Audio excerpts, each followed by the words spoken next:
Hello दोस्तों, मैं हूं आपकी सखी Ruku. Welcome to my channel. दोस्तों, कैसे हैं आप सब? उम्मीद करती हूं आप सभी बहुत ही अच्छे होंगे और आपकी प्रेगनेंसी भी बहुत ही अच्छी चल रही होगी।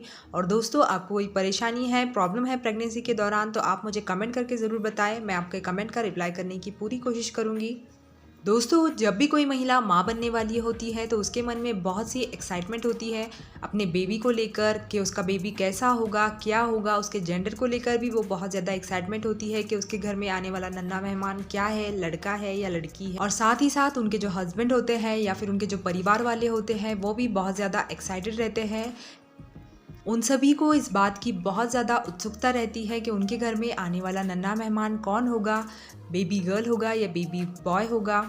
वैसे तो दोस्तों, हम डिलीवरी के पहले ये कंफर्म नहीं कर सकते कि हमको बेटा ही होगा या बेटी ही होगी। ये हमारे देश में भी इलीगल है। लेकिन जो हमारे बुज़ुर्ग होते थे, हमारे जो दाइमा वगैरह होती थी पुराने ज़माने की, वो गर्भवती महिला को देखकर, गर्भवती महिला में होने वाले बदलाव को देखकर कुछ अनुमान लगाती थी, जिससे वो कहती थी कि अगर उन्हें ये लक्षण दिख रहा है तो उनको बेटा ही होगा या फिर बेटी ही होगी इन लक्षणों को देख। और उनके जो अनुमान होते थे वो कुछ महिलाओं में सच साबित होते थे और किसी में नहीं भी होते थे। तो दोस्तों, आप इस वीडियो को एंटरटेनमेंट के हिसाब से देखिए और आपके मन में जो ये एक्साइटमेंट है कि आपका आने वाला बेबी क्या होगा, लड़का होगा या लड़की होगी, इसको आप कुछ हद तक कम कर सकती है या अपनी एक्साइटमेंट को शांत कर सकती है इस वीडियो को देखकर।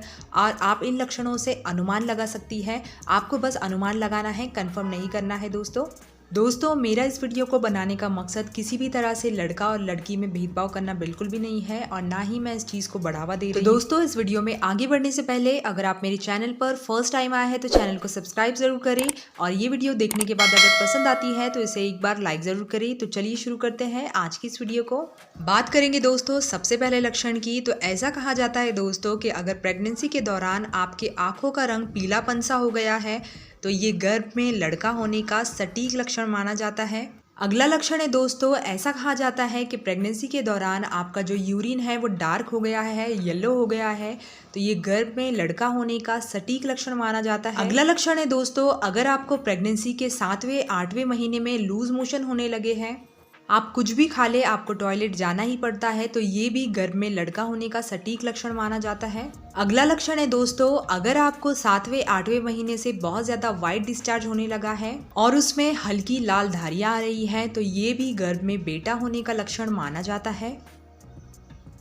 बात करेंगे दोस्तों अगले लक्षण की। तो ऐसा कहा जाता है दोस्तों कि प्रेगनेंसी के दौरान अगर आपके नाखूनों में हल्का सा पीलापन या कालापन आया है, कहने का मतलब है दोस्तों कि अगर प्रेगनेंसी में आपके नाखूनों में बदलाव आए हैं तो ये गर्भ में लड़का होने का लक्षण माना जाता है। अगला लक्षण है दोस्तों, अगर आपको प्रेगनेंसी के दौरान बॉडी में कहीं पर भी बहुत ज़्यादा मस्से निकल आए हैं तो ये भी गर्भ में बेटा होने का सटीक लक्षण माना जाता है। अगला लक्षण है दोस्तों, अगर प्रेगनेंसी के दौरान रात में जब आप सोती है और आपके पैरों में बहुत ज़्यादा ऐंठन होने लगती है, आपके पैरों में दर्द होता है, जैसे कि आपके पैरों की नस चढ़ जाती है, आपको बहुत ज़्यादा परेशानी होती है, तो ये गर्भ में बेटा होने का लक्षण माना जाता है। बात करेंगे दोस्तों अगले लक्षण की। तो ऐसा कहा जाता है दोस्तों कि अगर आपको प्रेगनेंसी के दौरान खट्टी, नमकीन, चटपटी चीज़ें खाने का मन करता है, ये भी गर्भ में बेटा होने का सटीक लक्षण माना जाता है। नेक्स्ट लक्षण है दोस्तों, अगर प्रेगनेंसी के दौरान आपके पेट का आकार नीचे की तरफ झुका हुआ है और बाहर की तरफ उभरा हुआ है, तो ये भी गर्भ में बेटा होने का सटीक लक्षण माना जाता है।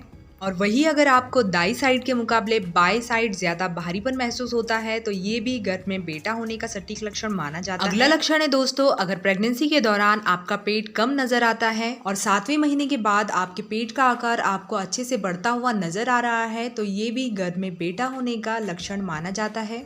अगला लक्षण है दोस्तों, ऐसा कहा जाता है दोस्तों कि अगर आपने बेबी बॉय को कंसीव किया हुआ होता है तो आपके बॉडी में जो अनचाहे बाल होते हैं, जैसे अपर लिप्स में, अंडर आर्म्स में, फेशियल हेयर्स जो होते हैं उसमें आपको ग्रोथ होती हुई नजर आएगी। तो अगर ऐसा हो रहा है तो ये गर्भ में बेटा होने का सटीक लक्षण माना जाता है। अगला लक्षण है दोस्तों, अगर आपको प्रेगनेंसी के दौरान आपका जो फेस है वो डल दिखाई दे रहा है, आपको एक्ने, पिंपल, झाइयाँ वगैरह की प्रॉब्लम हो रही है, आपके आंखों के नीचे काले घेरे हो गए है, तो ये भी गर्भ में बेटा होने का सटीक लक्षण माना जाता है। अगला लक्षण है दोस्तों, अगर आपके बाल प्रेगनेंसी के दौरान शाइनी, लंबे, घने हो गए हैं, तो ये भी गर्भ में बेटा होने का लक्षण माना जाता है। दोस्तों आप मुझे कमेंट करके ज़रूर बताइए कि आपका प्रेगनेंसी का कौन सा मंथ चल रहा है और आपको इनमें से कौन कौन से सिम्टम्स दिखाई दे रहे हैं अपनी प्रेगनेंसी में। तो दोस्तों ये थे वो लक्षण जो हमारी बुज़ुर्ग दाई माँ, बुज़ुर्ग औरतें, जो दादी नानी वगैरह होती थी वो बताती थी गर्भवती महिला को देखकर, जिससे वो अनुमान लगाती थी कि उनके गर्भ में लड़का है या लड़की है। तो आप भी इन लक्षणों को देखकर अनुमान लगा सकती है और आपको बस अनुमान ही लगाना है, आपको कन्फर्म नहीं करना है कि आपको लड़का ही होगा या लड़की होगी, और कोई भी गलत कदम नहीं उठाना है इन लक्षणों को देखकर।